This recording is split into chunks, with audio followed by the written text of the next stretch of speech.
Con motivo de conmemorar el hecho suscitado el 1 de agosto de 1867, cuando el entonces presidente Benito Juárez expidió el decreto donde ordenaba el restablecimiento de la Suprema Corte de Justicia, el equipo de su abogado ha decidido elaborar este video informativo sobre la Suprema Corte de Justicia de la Nación de una forma muy general.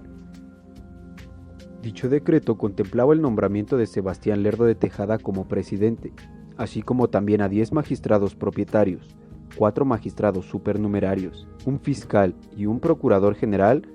todos ellos con el carácter de interinos, entre tanto se convocaba a elecciones para dichos cargos. Pero, ¿qué es la Suprema Corte de Justicia de la Nación y cómo es que funciona? Para poder entender qué es la Suprema Corte de Justicia de la Nación y su funcionamiento, es necesario analizar la Constitución Política de los Estados Unidos Mexicanos, ya que es en este ordenamiento jurídico donde se establecen todos los principios, valores, funcionamiento, organización, estructura y forma de gobierno de un Estado, por lo que encontraremos en dicho ordenamiento los fundamentos legales que nos permitirán resolver las preguntas planteadas anteriormente. Por lo que resulta pertinente iniciar con el análisis del artículo 116 de nuestra Constitución. Dicho precepto nos habla de la división del poder público, el cual se divide en 3 para su ejercicio, resultando el poder ejecutivo, el legislativo y el judicial.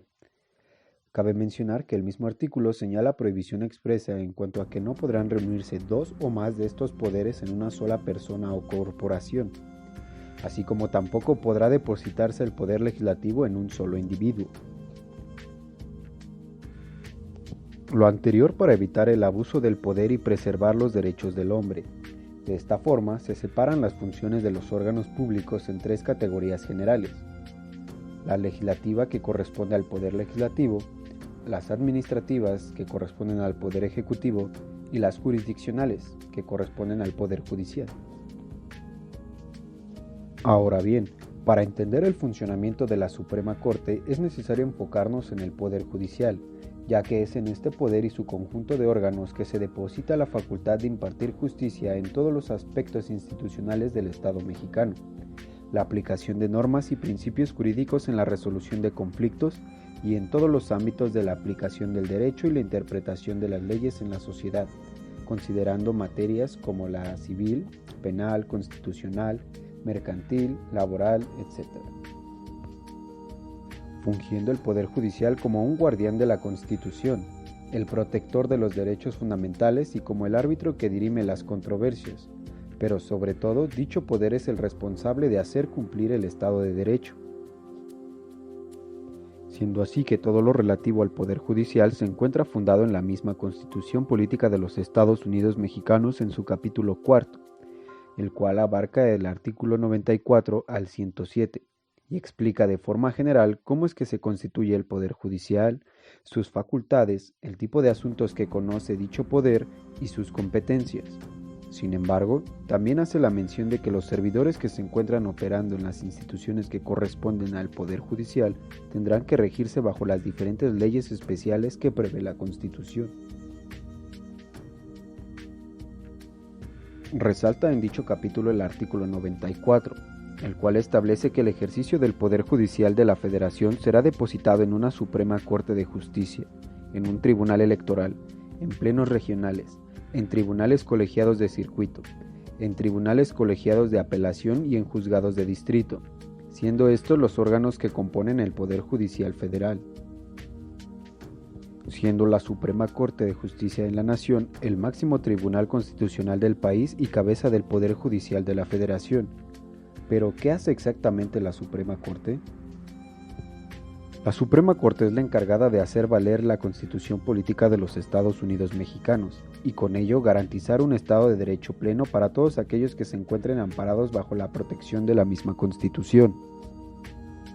Así como también se encarga de mantener un equilibrio entre los poderes a través de las resoluciones que emite, ya que como vimos previamente, este órgano jurisdiccional es quien analizará los casos y resolverá si las acciones que son sometidas a dicho análisis son apegadas al derecho vigente que establece nuestra Constitución, es decir, que vigilará en todo momento el cumplimiento de nuestra Carta Magna o norma fundamental precisamente para hacer valer el Estado de Derecho. por lo que al tratar de asuntos de carácter constitucional no existe autoridad alguna que se encuentre por encima de ella, siendo la Suprema Corte el máximo tribunal constitucional del país y cabeza del Poder Judicial de la Federación. Además de que no existe ningún recurso legal que pueda ejercerse en contra de las resoluciones que sean emitidas por esta Suprema Corte.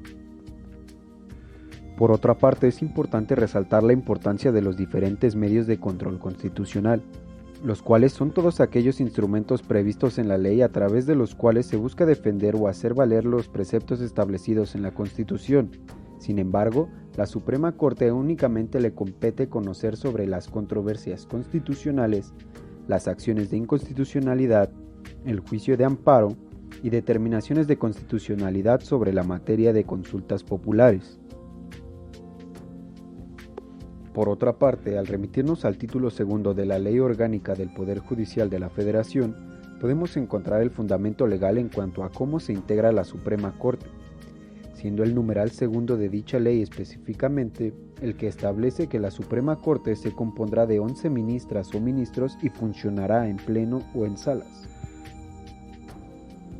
Mientras que el artículo tercero señala los periodos de sesiones que trabajará la Suprema Corte de Justicia de la Nación,